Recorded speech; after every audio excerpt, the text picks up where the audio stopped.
Ask the Podcast Coach for August 8th, 2026. Let's get ready to podcast. There it is. It's that music that means it is Saturday morning. It is time for Ask the Podcast Coach, where you get your podcast questions answered live. I'm Dave Jackson from the School of Podcasting.com, and joining me right over there is the one and only Jim Cullison from theaverageguy.tv. Jim, how's it going, buddy? Greetings, Dave. Happy Saturday morning to you. If you were in Bellevue, Nebraska, you'd be getting ready for the big air show. You know, we're a mile from Offutt Air Force Base. They've been flying around all day. So you may hear them in my audio this morning. Just a warning, if you hear thunder, it's the Thunderbirds. Not really, but that seemed to make sense. It's funny you say that. I have a very small airport at the end of my street. Oh. And they are also having some sort of, I forget what they called it, but it was like basically it just sounds like there's a bunch of bees outside, but it's, so which is fun because let's take a tangent. My brother has a traumatic brain injury from a car wreck, and for some reason when planes fly by, it really messes with his balance for whatever reason. It's really weird. And I told him, I said, dude, there's an air show this weekend. You might want to leave town. leave town, book a hotel somewhere. Yeah. But, if I was on a plane and I needed to chill out, there's one way to do that. And that, of course, is with a nice hot cup of coffee or tea or whatever you're drinking. And, of course, that coffee pour is brought to you by our good friend Mark over at podcastbranding.co. Because, they're going to see you before they hear you. And I'm a repeat customer. He's made many, many graphics for all of my shows. And I am super happy with all of them, mainly because of the process. He sits down with you to kind of find out what's the vibe of your show. What are you looking for? Who's the audience? And then you let him do the marketing stuff. You're there to do the podcast thing. He comes back with a couple examples. And then you're like, okay, can we tweak that one? And he does, and you're happy for life. And the beauty of it is, if you think about it, if you do a podcast for 5 years, you're paying like peanuts for this by the time it's done. And hey, if you need a whole website or a PDF or business cards, it's all there. When you're ready to look good, just go over to podcastbranding.co and be sure to tell him that Dave and Jim sent you. Cappuccino, hold the phone. Take me home. And of course, big thanks to our good friend Dan Lefebvre over there, based on a true story podcast.com. He's in the chat room every week. So Dan, thanks for coming out and doing that as well. The Odyssey is the most updated one, updated episode. I think last week, Dave, I think it was last week, right? I said I was going to see it. Yeah. We saw it Saturday night.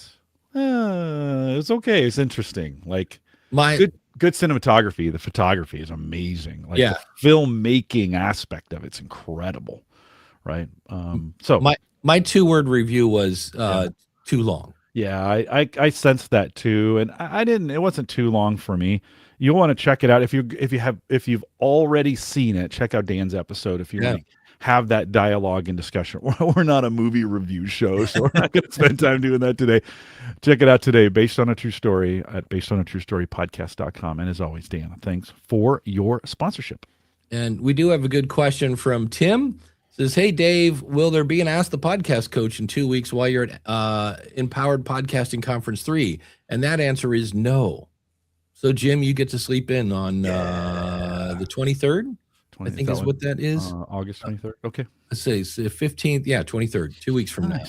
So I'm doing something really different for my talk, because it's kind of like what makes a good podcast. And I'm not going to say what I'm doing, but it's what's fun about it is this is either going to work like great, or it's just going to blow up in my face. Because I'm kind of referring to other things. And when you're not in a monoculture anymore, you're really easy to go, well, everybody's seen this movie. And then you find out, no. So when you go, well, everybody knows this. No, then you're like, okay. And then you start tap dancing and, going to town. So, So it's like when you say, remember that episode of A-Team? And then everybody looks at you like, A Yeah. team, what was that? And you're like, oh yeah, I pity the fool. we're pretty far away from the 80s culture these days. And that Yes. used to everybody used to know, but it doesn't. Now my daughter is a big A team fan, so she get all those references. But you got to be, yeah, you do. I'll say something, with my coworkers, and then they'll give me that look, and I'll be like, Yeah. that's old. My favorite is when I was referring to Barney Fife to my stepson, and I said, "Way to go, Barney!" And he looked at me and goes, "You do know I have no idea what you're talking about."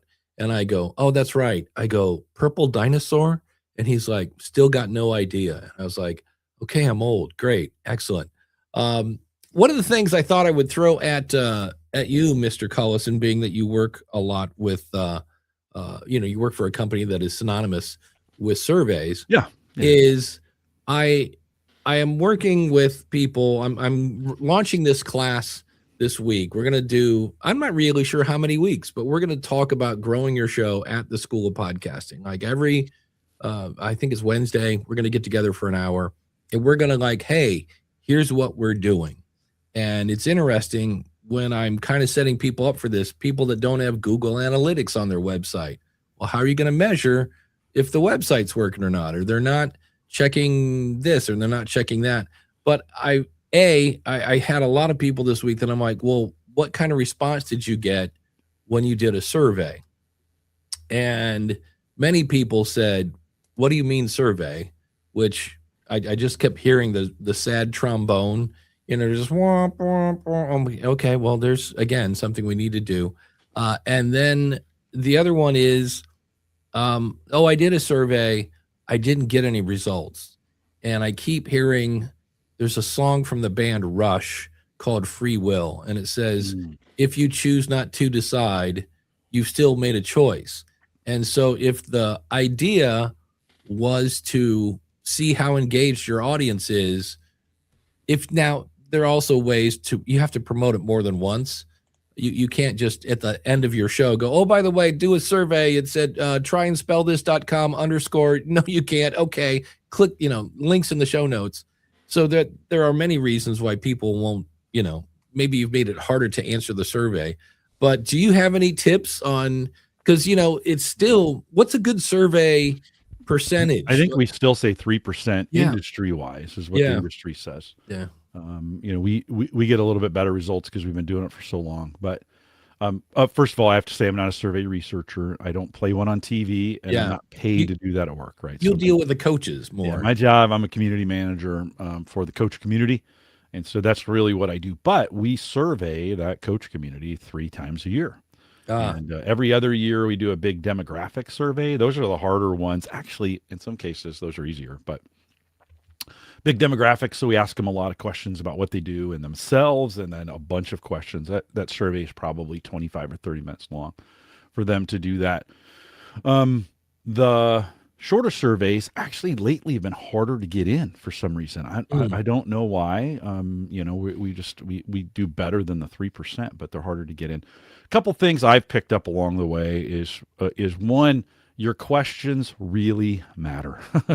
Like if you're going to spend time on a survey, spend time on testing your questions. Make sure, don't just write 5 or 15 questions and in an evening and pump the questions out. Like revise them. This would be a good AI thing to do. Give them to AI and say, hey, based on other things that are these good questions that I'm doing? That'd be some good AI research. Run them through. If you've got this is too strong of a word, but if you have like a board of directors for your podcast, your most engaged listeners, test that with them first. Make sure the questions actually make sense. They may make sense to you, but if there's an inside person, you're the inside of the inside, right? And oftentimes we get blind to our own, we are reading, as we're reading a sentence, we're reading things into the sentence because we understand what we want, but guess what? You didn't put enough words in there for them to understand what you want, right? So really, really focus on the terminology and what you write. Also, if you're going to do multiple surveys, make sure you use the same language each time. That way you can kind of trend those surveys, right? You can go back and say, well, I asked during this time, and now I've got, I asked 6 months later, or I asked a year later. Now I'm getting these kinds of trends. So make sure you hold on to that survey, like put it in a place where you can kind of get back to it. But for the most part, we're begging people to complete their surveys, and everybody wants to give it's crazy. Everybody wants to give opinions on Facebook and LinkedIn and some of those things. And yeah, John, this board of directors concept's not a bad idea. We recommend it for coaches and for coaching of like, who are your personal board of directors? Who are people you go to ask questions about? Yeah. And I actually recommend let them know, like Dave, I've never told this to you, but you would be on my board of directors. You're a trusted voice and influence in my life. Most importantly, you know me. We've had a 12-year relationship every single I mean, I spend more time with you than most people. Like that's just maybe not my coworkers, but most people, I mean, spend a lot of time with you when you think about an hour or an hour and a half every single week. So not a bad idea to get a board of directors put together for your podcast, but you're going to have to, like, you have to put the survey out, then you got to remind them and remind them again and remind them again. You have to beg a little bit. Sometimes a little incentive is helpful. Yeah. Right? So, $20 Amazon card. So you can, just how worth it is it to you, to get it. You'll hear about this on the School of Podcasting episode that's coming up. I interviewed Glenn the Geek because they're up to 4,000 episodes. And I was like, how do you do for that? But one of the things you do it every day. That's how you get there. Yeah. And you don't quit. And he took his patrons, basically, he calls them auditors. But that's, and what's weird is he has a group of patrons that volunteer to listen to every show and leave a comment. And it's a daily show. So for 6 months, it's 180, something like that, episodes that you have to go in. And he's got people that are chomping at the bit because they know that any feedback they give to Glenn, it's going to make the show better. And so that's one of the things you kind of have to put forward. I've never thought of this. Craig from AI Goes to College says, in addition to getting AI to draft questions, you can ask AI to take the survey using different personas or avatars. This is a good way to pilot test the survey. That's a great idea. Yeah. That's because I have somebody now at Podpage, really nice guy, but will be the first to tell you, I don't know what I'm doing. And when he sends in questions, because he's really brand new to all this stuff, he's a little up there in the age range. So we get that. And, he said, what am I supposed to do with all these referrals? And I was like, referrals? Like what do you, and so finally after a couple back, he was getting people using his contact form. And I was like, oh, you mean the emails coming from the website? Yes. And I was like, okay, I would have never in my life called them referrals, but he's new to this. So that's a great example of sometimes, you think you're using really plain English, and then you get somebody who's, Uncle Marv says, I have an unofficial board of listeners and peers that tell me the truth. Yeah, you really, I had somebody, Daniel J. Lewis, I put out, I think it was this show where I said, we were talking about how A/B split testings on YouTube may confuse people. And instead of confuse, I think I said confuse, or I left out a letter somewhere, and he was like, hey, this is spelled wrong. So thank you, Daniel, for that. Ralph says, my new show, we're looking to build a school community, and we'll build a board of experiences. There's an idea. Excellent. Also Ralph found remember he was looking for a co-host, and then he found one and it kind of didn't work in the end. But Ralph says, I got a letter from a listener yesterday, which was amazing. And it reminded me why I do the show. Save that email, put it someplace with, make a pile of those. It was amazing to hear from someone who has been impacted by my work, and it makes the grind worth the time. Yeah, that almost sounds like a t-shirt. Make the grind worth the time. But it's one of those things where Dr. Brad Miller from Cancer and Comedy reached out and said, hey, you keep saying let somebody know when they deliver value. And he said, I really like that episode where we were talking about books for content creators. In fact, I got a lot. I'm going to put that on my front page. I had probably, I don't know, 8 or 9 people say that was a really good show, like unprompted. And that to me is the best, when you get somebody that just says, wow, that was good. We got hold on. Let me go back to that one. John says, I feel like I'm beating Dave over the head with AI. Oh, by the way, Craig, since you're here, I never got your invite. So send that on over. I feel like we are dragging Dave into the A world. I'm not kicking and screaming. It's just, I know it's going to take time. There's a learning curve there, and learning curves, they take time. And right now I just don't have a ton of that. Although I should, because I'm still battling back issues. And if I can just sit and do it, which is what AI is all about, that would work. But the Z-Man has a question. Is it wise to make the pilot episode that focused on letting people know a little bit about yourself and what to stand for first? What you stand for first. Oh, what you stand for first before giving the preview of the show. To make the focused on letting people know a little bit. It's pretty easy to, like, the minute, how do we say this without making this a political conversation? But if somebody says, hi, I'm Dave, I identify as he, him. There you go. I already know what side of the aisle that guy leads on. If I have another guy that says, my hobbies are shooting, so I'm not really, I don't know if I would lead off with that. I would somehow mix it in if you want to, but I don't really know that we care. You know what I mean? Until you say something that's controversial. So I'm not sure that's the best first impression. Hi, I'm Dave. I lean kind of right, but also a little left. I'm like, because go ahead. Even if you come out of the gate hard with content, let's separate like the political aspect or whatever you're trying to do. But you come out of the gate hard on what you're going to cover from a topic standpoint. It kind of depends on what audience you've already gathered around you.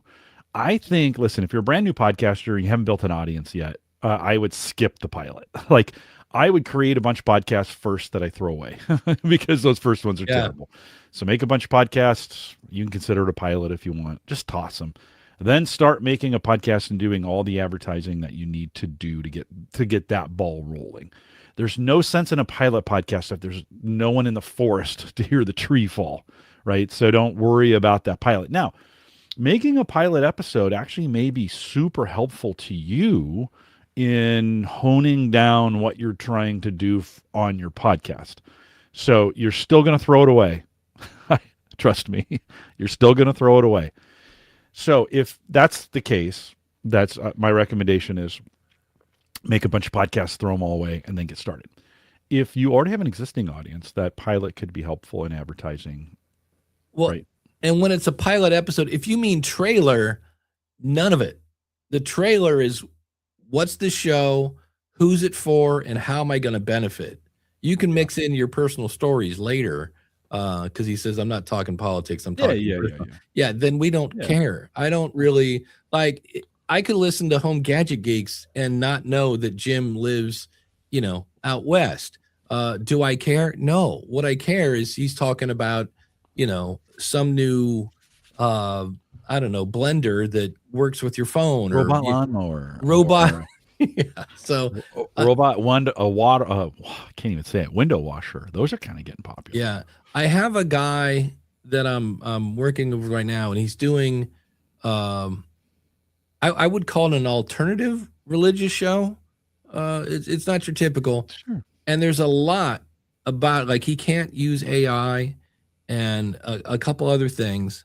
But he's really, he according to him, he's like, I have to disclose this stuff up front. And I'm like, okay. Because as always, it depends. Yeah. So, it's just not, the audience typically doesn't care. I know when it always drives me nuts. Look, you need to introduce your guest, but like, people don't realize that by you bringing them on, you've already kind of knighted them worthy to be on the show. So I don't really, and when they start off and they read their entire LinkedIn bio, I'm like, I don't really, it's like, hey, our guest today is Dave Jackson. He was a paper boy when he was 14. Like, no, we don't care. So, maybe just get to that point.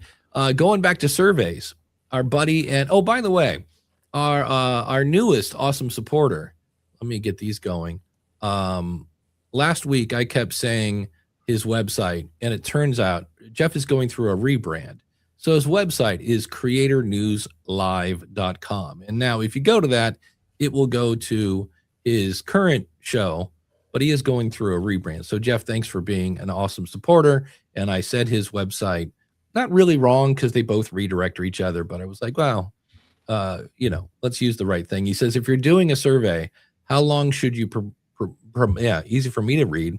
How long should you promote it before you consider it done? 4 to 6 weeks. Yeah.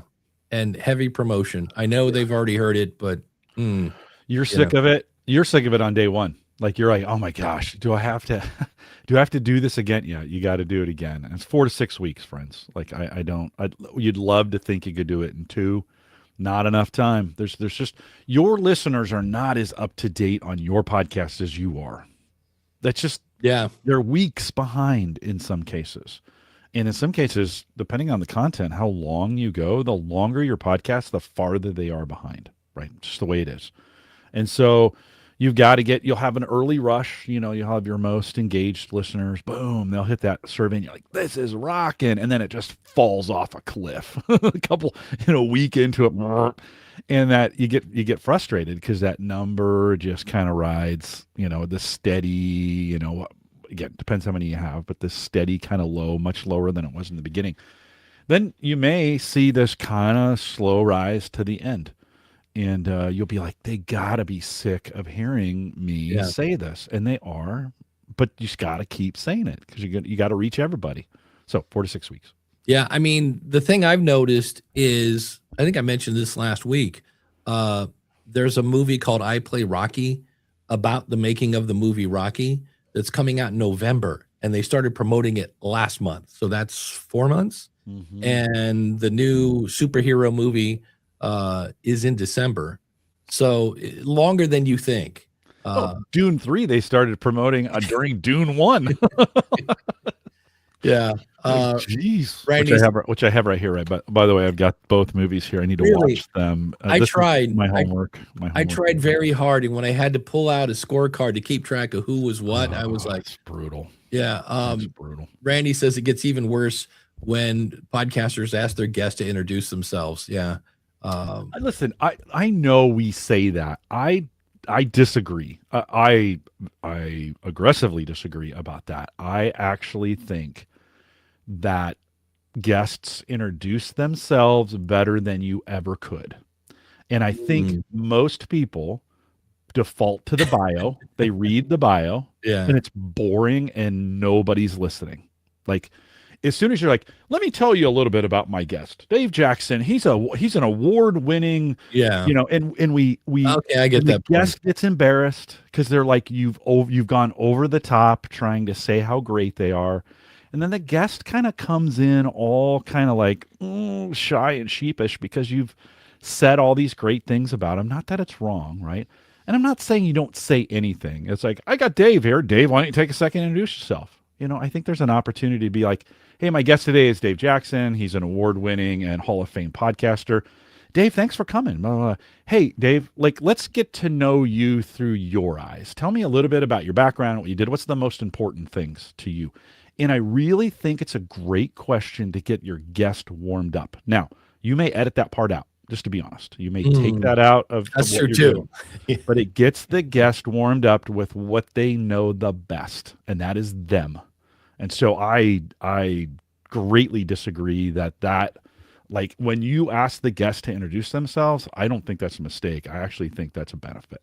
I like the idea of let them introduce themselves and then cut it out. And then because in theory, I agree with one thing you said, reading their bio is boring. Let's fight. Yeah.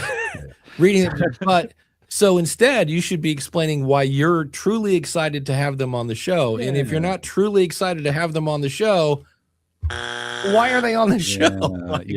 There's middle ground in there, and depending on your audience and how well you know them, my guests come back. Like I have a rotating host guest list, and so I've stopped introducing them, because the folks know them that are on there, right? So I don't do that every time. But I do think there's some value in the guest spending some time getting warmed up, talking about themselves, and not shooting out of the gate. Because what I find when we come out of the gate just guns blazing, they are super bad. They're like, blah, blah. Let them talk, let them warm up, then ask them the hard question. Not a bad idea. Yeah. Let's fight. Randy says, my comment was the double introduction. Oh, I love this. Hey, on today's show, we're going to have Jim Cullison. He's this great guy. I'm going to read you the bio. And then my first question to him is, Jim, tell us a little bit about yourself. 100% mistake. Yeah, I agree. No, do not do that. Let's see here. Daphne says, allow your honored guest to reveal autobiographical details through the conversation. There you go. Instead of just doing that. Yeah, that's, we could go anyway. Craig says AI is a softball warm-up. Yep, that you can always edit out later. That's true. Just start. How would your best friend describe you? That's an interesting question. Dan says, I never have my guest on for their intro. I respect their time. I can record that quick one sentence setup later. My topics are never about the guest either, so they never introduce themselves. It's a good point. There you go. Yeah, I've done that. I'll be like, hey, I'll just introduce you later. Because it is kind of weird when somebody's like, hey, Jim is the best thing since sliced bread. His dog name is Pepper, and, his wife calls him Schmoopy. Like, what? And they're just like, let's just get. And sometimes I will say, hey, the first thing I'm going to ask you is, when did you know you wanted to start a podcast? And they'll be like, okay. And I'll be like, all right, I'm just going to do your intro later. All right. So you ready to go? All right. Hey, Jim, thanks for coming on the show. And Jim would say, it's great to be here, Dave. And I would go, all right. So when did you know you wanted to start a podcast and what got you in? And then just go from there. So as always, do your own show. It depends. Ralph has a great point. Do that at the pre-call. Your audience wants value.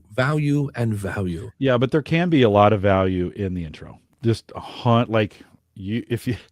there are some things about your guest that the audience needs to know. And if they don't bring them up, you've got an opportunity to do that, right? I mean, you can do both in one. Hey, as we get started, I know you can also prime the pump with them to make sure that you're getting what you want from them. It's way more powerful when they say it than when you say it.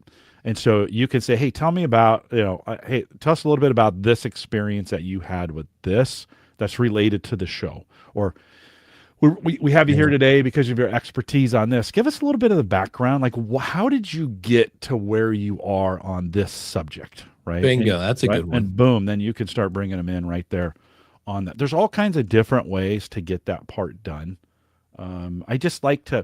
I like the first words the guest's saying to be easy, right? I want them to win the very first time they open their mouth. Because if they're on their heels for the whole interview, like you've done this before, you started wrong and then you're on your heels and you're embarrassed. You're like, oh, I really blew that one, like kind of thing. It's tough to pull them back, The other thing, this is a weird, but it's handy sometimes. If you have somebody on that always says the story, whatever it is, and you don't want them to do that because you've heard it on every other show, do it in the intro. Yes. And say, when they were growing up, they did this and that and blah, blah, blah, yada, yada, yada. And today we're here to talk about such and such. I'm like, guess what? I just told that story. You don't need to say it again. For sure. Uncle Marv says I do both. I start with a couple lines about them, one nugget from the bio, and then ask them to finish. There you go. Let's see. Dan says beginning icebreaker part doesn't make it to the final recording. Yeah, we chit chat for a bit before we get going in. Kyle's back. That's the good news. Yeah. Hey, been a long time since I watched Ask the Podcast Coach using Jim's YouTube channel today. It worked. Yeah, we're doing both. Dave, are you using the Rode Pod mic? Yes, I am. I've been thinking about getting the Rode Pod mic. Yes, I have that. My favorite mic is too far out of my reach. It's the Electro Voice RE320. But I kind of like this one, and I actually have a SM7B, the Joe Rogan microphone, and I like my voice on this one, so that's why I use it. Thanks for coming over. This I shared, since we're on StreamYard, and other things can do this as well. I shared out to my live channel this morning, just to be like, who from my audience will come in? If we get enough, maybe I'll do it on a regular basis. Oh, here's another good one. Craig from Ingleus podcast. I always ask my guests, how do you want to be introduced? That's a great idea, Craig. Yeah. Please call me Ask Schmoopy. them. Yeah. Like, hey, how do you want me to introduce you? Right. By the way, some are expecting you to read their bio. Like there's a group who want their bio read, and you better read it. Right. So even though I don't like that, I don't like the reading of the bio, they're expecting it. So that's really good advice of come to them and say, hey, what's the expectation here? What's best for you? That sounds like something you would do in church. Please stand for the reading of the bio. Everyone together. Yes. Dave was born. Yeah. Craig has another one. Also, how to correctly pronounce their name. Yes. Yeah. I have had people, I forget what her last name was. And she says, a lot of people get it wrong. It's this. And I was like, okay. And I said her name like 3 times. And then I said, please welcome to the show. Blah, blah, blah. And I was like, she's like, and she just started laughing. She's like, she goes, record yourself saying it correctly. Like in the practice, record that so that you can dub it back in. I got lucky one time and did that. And at some point I did pronounce it correctly. And then I just dubbed it back in afterwards because I really botched it. It was that's my Achilles heel. I got to tell you guys, names, I just trip. I'll practice them all week, and then I'll get to it, and it'll just blah, blah, blah, blah, blah. I can say everything else, but so I don't know if you struggle with that. That's certainly my Achilles heel for sure. I can't say the word advocate. I had to think about it. Yeah. I don't know. There's some words that I just, yep, you know. So it's tricky how that goes. Here's a fun question from Craig from AIGoesToCollege.com. Have any of you ever released a book as a set of podcast episodes? In other words, 1 chapter per episode. Well, kids, get handy. Let me see. If you Google Scott Sigler, this is a great story. Scott combined fiction. No, it was horror and fiction. Yeah, or something, because most horror is fiction. Oh, science fiction and horror. That was it. I remember it was something that wasn't your typical thing. And all the publishers are like, you can't mix sci-fi and horror. That'll never work. Well, you crazy kid. And so he knocked on all these doors. And for the record, by the way, the Beatles were turned down by every record label when they first started out. So Scott was like, well, crap, I guess I'm not going to get a publisher. And he put out every chapter as a podcast. And it was called Earth Core. And people started calling it Earth Crack because they're like, when's the next chapter coming out? Oh, yeah. And so when the book was finally done, and I think he might have actually tweaked, I'd have to ask him next time I see him. I think he tweaked some of the book because people are like, hey, is so-and-so going to do this in the next chapter? And he was kind of like, well, they weren't, but they are now. But anyway, when the book was over, he said, hey, I'm going to put this as a paperback on Amazon. And if you enjoyed this book, could you do me a favor and buy it on this date? Or if you know somebody that would enjoy the book, but they don't know what a podcast is because it was like 2006 or 7, you could buy them a book or 2. And that book was number 2 on all of Amazon. And it would have been number 1, except for this other little book that you may have heard of called Harry Potter. And there's a video of Scott. He's like, I hate that kid. But consequently then, by him selling so many books on Amazon, his next book got a publisher because proven concept. And the fun thing was Scott still put it out as a podcast. And I think he still does for most of his shows. Scott Sigler is his name. Hall of Fame podcaster, Scott Sigler. So yeah, it's been done.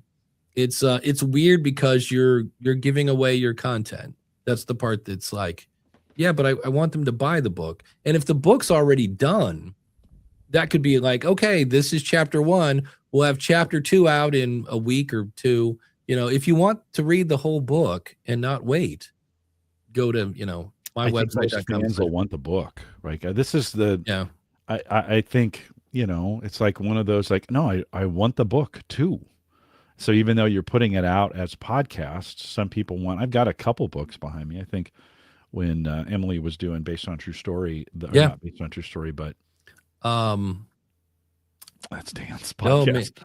Behind the Story? No, it was, oh man. The story behind. There we go. The story behind. There we go. Story behind. I love that. That was one of my favorite podcasts for a long time. And they put a book out, and I bought the book. Like, a lot of stuff I heard on the podcast, but I wanted to have the book. So I think both works. I think sometimes we're worried about giving it away, and that's actually what people want. They want more. If they like it, they want more. And so, anyways, Emily, thanks for doing that work. Yeah. John Germango says, I just asked Claudette, that's his Claude chatbot, to help me design a listener survey for my podcast. She asked me 6 questions and spit out 20 questions for the survey, and it's pretty good. He says, I think I'll use it. So there you go. And Dan says, hey, wait, you can't mix science or sci-fi and horror. How about Alien, Predator, Terminator, The Thing? Yeah. Well, these were book publishers. I guess they hadn't thought of that. And this was like 20 years ago. So maybe but even back then, that would have made 2000s. You're right. Well, I mean, when did the first Alien movie come out? 30 years, 40 years. Yeah. So that's still kind of, Sigourney still looking great, by the way. Yeah. After all those years. Yeah. Sure. So the other thing we need to do today, if I can find my button, here it is. Jim has a topic. So. And now, he's been waiting for this. It's time for Jim to get his nerd on.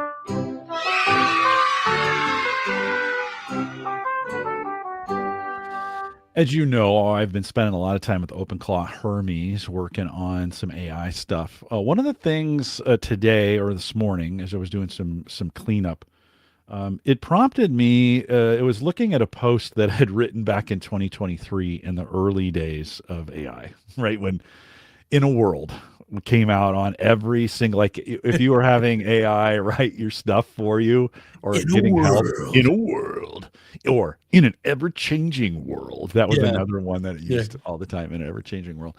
And it just kind of reminded me, you may want to go back and check from that era some of the AI work that if you let AI do, and it's fine if you did. I'm not saying you shouldn't have. We were all just trying new things out.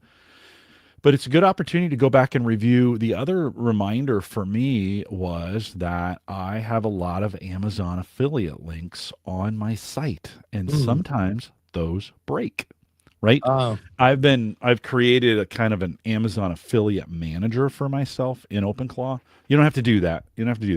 But you need to find some way to go through your site and check your Amazon affiliate links. As I've done that over the last, 2 months, guess what's gone up in my metrics? My Amazon affiliate relationships. As I've gone in and repaired, like there were links that were just flat out wrong. And then there were links in there where I didn't have the right affiliate relationship code in there, or the most current one that's in there. And then there's some I just missed that could have been Amazon affiliate relationship stuff that I just missed. And so OpenClaw has been helping me fix all of those, go through. That's kind of a great way to do it. There's other ways to do it. You don't have to do it that way, but it's certainly convenient to do it that way. But I've watched over the last 3 months my Amazon, marketably more, and that makes sense, right? You fix some links, you get some things, rewrite some stuff. So on your site, as you're thinking about what you're doing, there may be some opportunities. Like it's not always one and done, right? I have found on the journey with OpenClaw, I've actually found the most helpful. Now I'm using, last week, I actually went end to end from the very beginning to the very end of my posting process for the show using AI. So using OpenAI and Claude to help me, and OpenClaw to help me work through that whole process. And that was end to end, first time ever. A lot of folks when OpenClaw first came out, were thinking of it from that usage. And yes, that does work. It's an enormous amount of work to get it there. Let me just tell you, this isn't like I'm going to say 3 words and then it's going to magically work for me in my posting process. No, there's a lot to it, right? So if you're going in to do this kind of stuff, I have a lot of respect for these platforms now that do all this AI stuff for you, right? Of getting those prompts right, some of those kinds of things. But you also may want to think about, if your site's been around a while, you also might want to think about, especially in my sense where I don't do reviews, but I've got tech content that's constantly changing, that I may want to create some kind of review process to go back and say, hey, is that information accurate? Hey, could that information be updated? I'd done a 2023 post on a Jackery battery. Yeah. That lots changed since 2023 on those batteries, right? And to be honest with you, the editorial that was a AI assisted, and the AI in 2026 kind of said that AI in 2023 was pretty weak. It's like, oh, you might want to fix a few things, right? So, however you choose to do this, as we get closer here to the end of the year, and we think about site hygiene and cleaning some things up, that if you're dependent on Amazon affiliate links on your site, that may be something you want to look at, get some systematic way to get those looked at. And then 2, you might want to fact check some of the things that you said 4, 5, 6 years ago.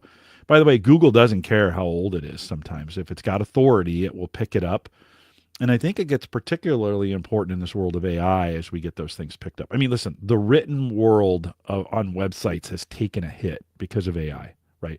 More folks are staying on AI platforms. It's not the days of SEO where you go to, you put a search term in at Google and then it gives you links and you click on a link. Friends, those days are coming to a close, right? So we have to kind of think through, can we be the authority for AI? And not all AIs do this, but some push back to the authority source for those. And so I think it's important. If you're going to write, if you're going to do the written word, I think you may want to do some double checking and some looking there. There you go. Yeah, one of the things I use is this. Now, did that show up on the screen? Oh, it will when I do this. Is GeniusLink. And if I can, I want to share the screen. Before presenting, well, at least it's letting me know what I'm doing wrong. Before presenting a screen, remove. Oh, do I? Okay, if you say so. There we go. Oh, that's really not much to look at. But anyway, GeniusLink, I go in, I put in just a direct link to that, and I give it my affiliate thing. So you can see here where I did an episode a couple weeks ago about all these books, and not a ton of, 2 clicks, 3 clicks, 4 clicks, 4 clicks, 4 clicks. But if I actually come in here I know there's a way I can sort these by clicks. And like I have seen where I have given Tom Webster over 1,000 clicks to the book the audience is listening. And what's cool about GeniusLink is if for some reason I'm linking to something and either if I like my affiliate link for the Audio-Technica ATR 2100 probably shows out of stock because they quit making it.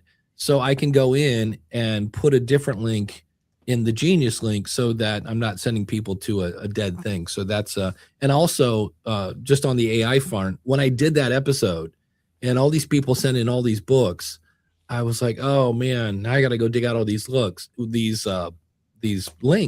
And I just took the transcript and threw it in and said, hey, go find these links on Amazon. And so it did. And I was like, okay, put it into GeniusLink, which is now an affiliate link, put it back in, and I can track and see which books were more popular, et cetera, et cetera. So yeah, very, very cool stuff. And now, oh, wow. Okay. I can't turn that one off. Were you going to do a power rant? No, I was trying to, I was going to play, I hit the wrong button. But that one is not one I was going to roll out our thing with. Awesome. I was going to do this at the end. Time for Jim to get his. I need a version of that at the end that says like that was Jim getting his nerd on or whatever. Is that too nerdy? That was it's no. Listen, that subject is a nerd one for sure. I appreciate you guys being patient with me. But we could do our awesome. Yeah, that's right. We should say thanks to our awesome supporters. you can go to askthepodcastcoach.com/awesome and see them for yourselves. It's people like Craig over at AI Goes to College, and Chris Stone at castahead.net, and Glenn over at horseradionetwork.com, and all these people, they're there. Askthepodcastcoach.com/awesome.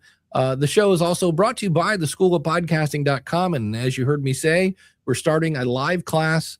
I guess next week. It's still Saturday. All based on growing. So if you're not happy with your growth, go over to schoolofpodcasting.com. Use the coupon code COACH. And remember, that comes with a 30-day money-back guarantee. And when you're looking at askthepodcastcoach.com or schoolofpodcasting.com, those are using Podpage. And you can try Podpage for 2 weeks for free.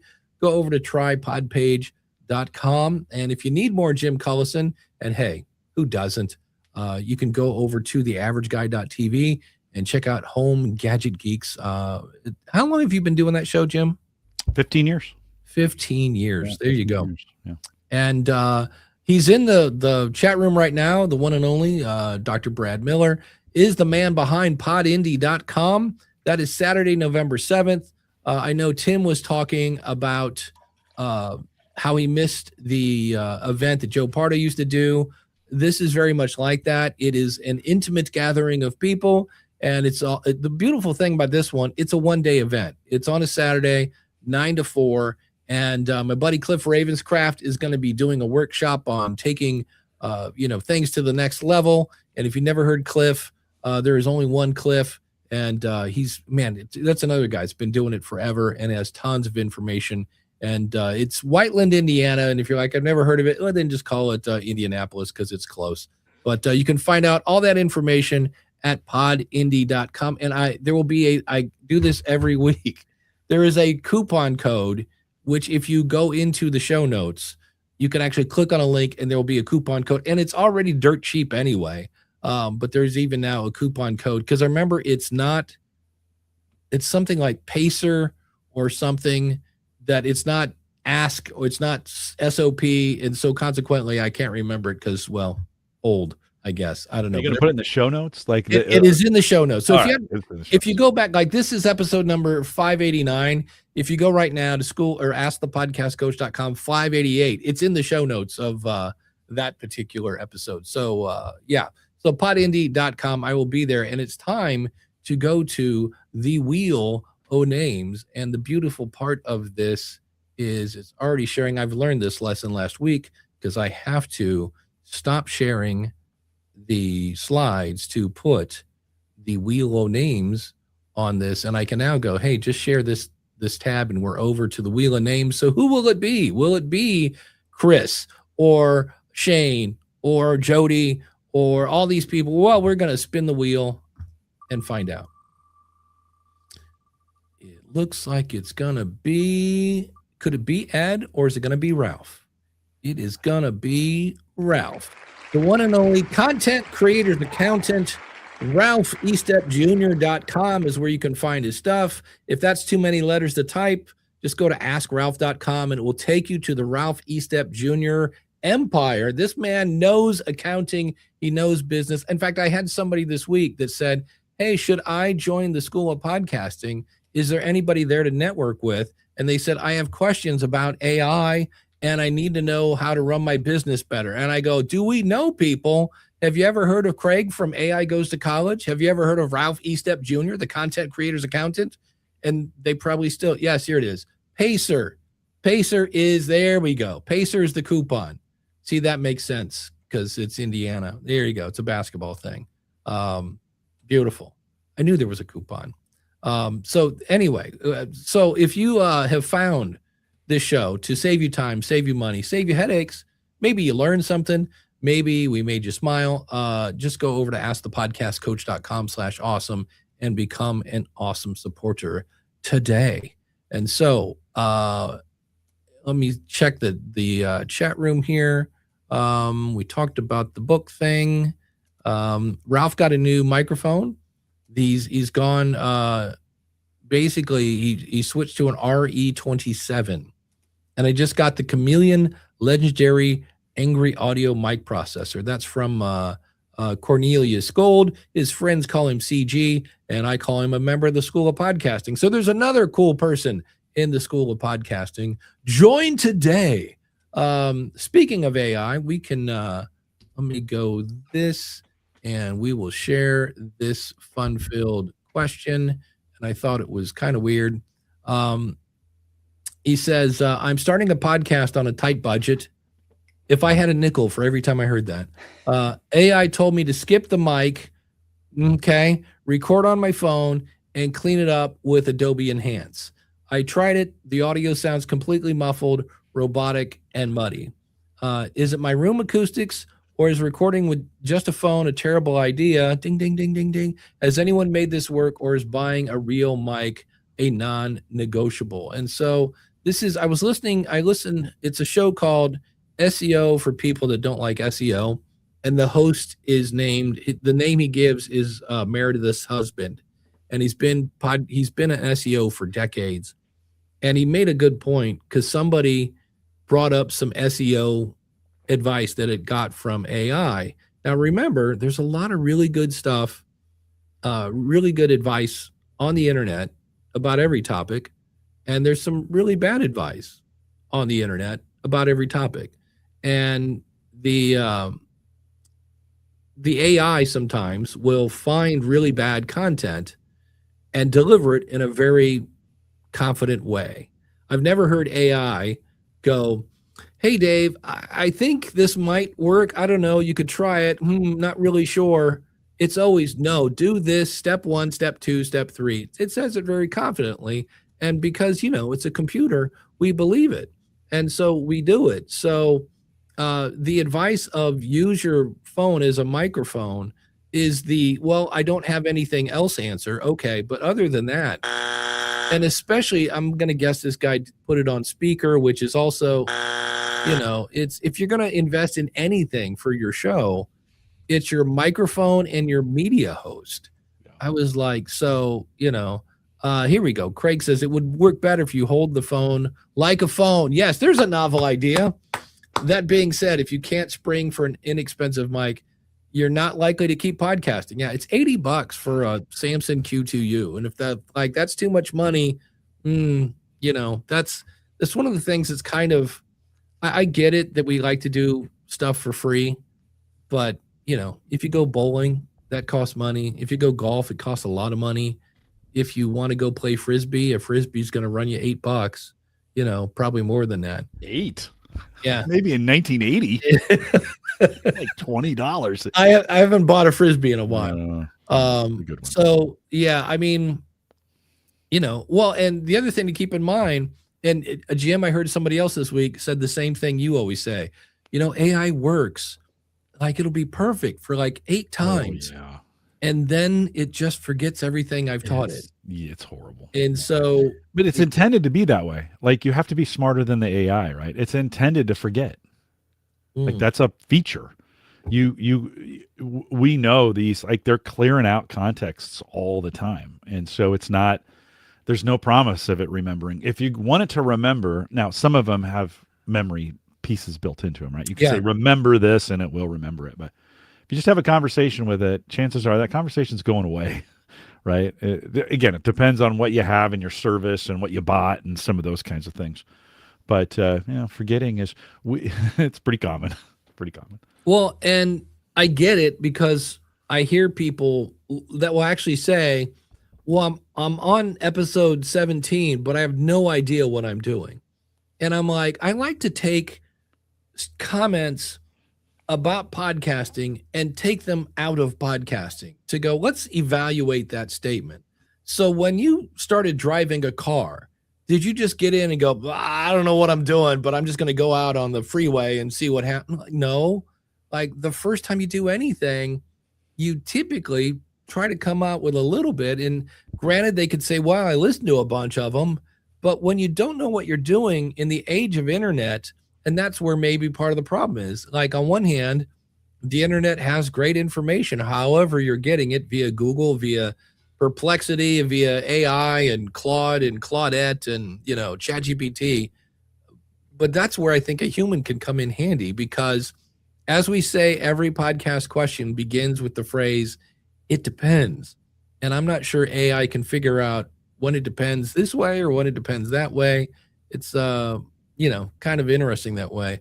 Yeah, Craig says there's context engineering and prompt engineering.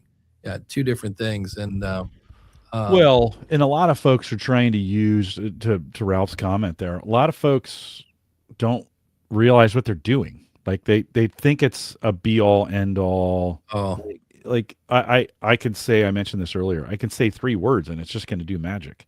And you're like, no, it's still a tool. Still's got some capabilities of things it can and can't do. You fundamentally need to understand what you're using and how you're using it. By the way, I think this is going to change over time. But right now we're in that weird transitionary phase where people are like expecting, and listen, I was too in the early days as I started using AI. I was like, why is it forgetting everything? It's only till I learned like, okay, it's actually designed to do that, right? That you would, so some of it incredibly powerful. I'm not looking back. It's doing some amazing things to make me more productive. I'm more productive than I've ever been. Like I don't know where these lazy people are, but I am more productive than I have ever been using this thing. Putting out better work, more consistent work, things spelled right, those kinds of things, right? I'm thinking more than I ever have. You got to think like, okay, how could I use, what kind of engineering things could I do to make this work in my favor? I go to bed with my head hurting more often now from oh, that was a lot of work, yeah. Brain work. So I don't know, maybe it's staving off, memory issues for the future by using it now. I don't know how people are being lazy with it because it's making me work hard, to be honest. One of the things I've done this twice. It's not like part of my workflow all the time, but if I have a bunch of stuff that I've researched, I will just talk it into my phone or I'll talk it into a mic or whatever.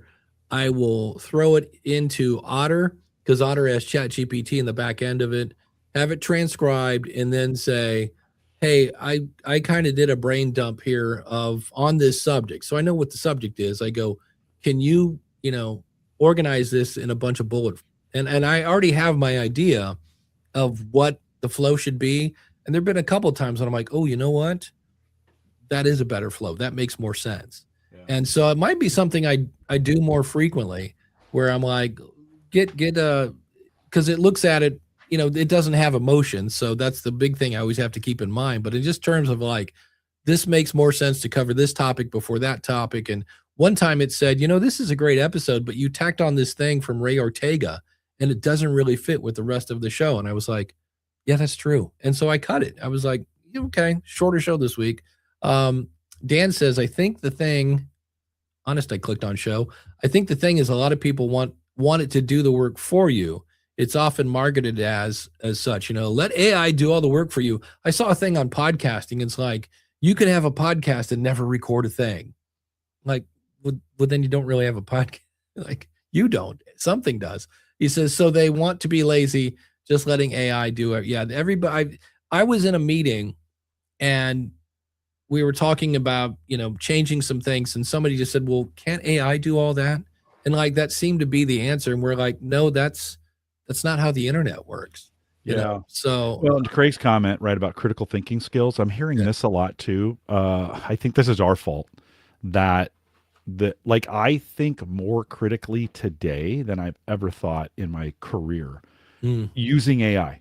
And so I think as we think about the next generation and them learning, by the way, they'll learn this as they go, that it's actually enables us to do more critical thinking, not less.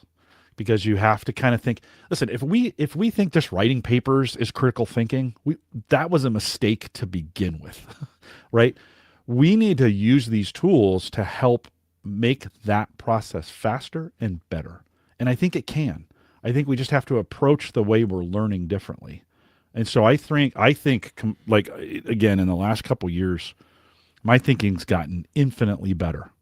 And I'm thinking more critically than I ever have. I'm spending time engineering things. No one taught me to do that. I did it because I needed to do it. Those tools allowed me to do it. And I think we have to stop saying things like, oh, it's just making us all lazy, and start telling people, hey, there's some great ways to use this Right. to make things better, right? Yeah. To be more efficient, to think more critically. We have to stop telling people it's making us lazy and start telling people, you could really use this for some great thinking. Yeah, Jeff says I'm doing things I've never thought I could 100%. or had time for. He made Jeff C made a animation of him and Katie from Ecamm for a show they do whose name is escaping me. I'm sorry, Jim, but I just remember it's like claymation, but it's and Jeff's not, that's not his skill.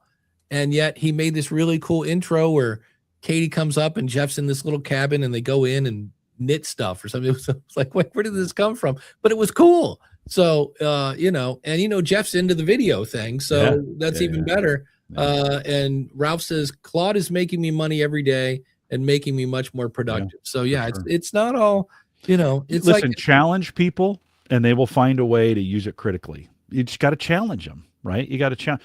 Listen, early on when we started talking about OpenClaw, I was like, snooze, like whatever, it's the next AI thing. Whoa, boy, was I wrong. And I started to throw challenges at it like, hey, I've created some pretty crappy things on the internet. Can you help me fix those? Help me make those better. And it's not just rewriting it for me. It's going in there and saying, hey, you could have done this better and we could have done this better. Let me help you. And I'm like, yeah, I totally agree. Let me help you do that. And I'm making better content because of it. So I know we're short on time here, Dave. That's right. Jeff says the name of that show that I was trying to remember, thank you, The Maker's Table. And then John says, is anyone teaching children critical thinking? I know two. Jordan Harbinger and Pat Flynn. Pat Flynn, when his kid comes up and goes, Daddy is broken, Pat goes, okay, what did you do to try to fix this so far? He doesn't want them to just like, Daddy fixes everything. He's like, no, what did you do so far? Okay, well, what do you want to try first? And I was like, will you adopt me? Pat Flynn, I want you to be my dad. I was like, man, that sounds like good parenting going on over there. One last thing here. Here's something to try after working through a decision with AI. Ask it to identify your hidden assumptions that help form your decision. This is a great way to improve critical thinking skills. And of course, for more great AI insights, go over to the awesome supporter and member of the School of Podcasting at AI Goes to College. So very, very cool. Jim, what's coming up on Home Gadget Geeks? Actually, little story, had a complete fail this week. So live show scheduled, guest was there. I'm on Restream. We could not make it work for whatever reason. Wow. Old Jim would have forced it. Old Jim would have been like, we're going to do this show. Let's just make a bad one. New Jim was like, hey, friend, this isn't going to work tonight. We tried a whole, we were troubleshooting it for about 45 minutes. Let's just schedule for 2 weeks from now. He's like, yeah, sounds good. So we scheduled and took the rest of the night off. So you too don't have to make a podcast when things are not going your way. And I didn't. So I took the week off. There you go. And Lead with Jim asked a question. I just copied that for next week. Awesome. On the School of Podcasting, I will be interviewing the one and only Glenn Hebert, another awesome supporter who has done 4,000 episodes, which makes my brain hurt, on his show, Horses in the Morning. And so we're going to talk about how do you not get burned out? Where did you get your stuff? What was cool, it was kind of an added bonus. His co-host used to be on the radio. And so I talked to her a bit about, okay, what's the differences between radio and podcasting? Which one's more fun? There is one big difference, and that was she was making really nice money on the radio because she was on like the morning drive, kind of show, and those people make money. Now, the guy that's doing the 2 a.m. shift, in the middle of, Poughkeepsie is probably not pulling in bank, but that's what's coming up on the School of Podcasting. So yeah, just a reminder, we will be back next week, but we won't be here the 23rd. We'll be at Empowered Podcasting Conference. So until next week, take care, be safe. Don't drive and phone yourself or film yourself. That's driving me crazy. We'll see you next week.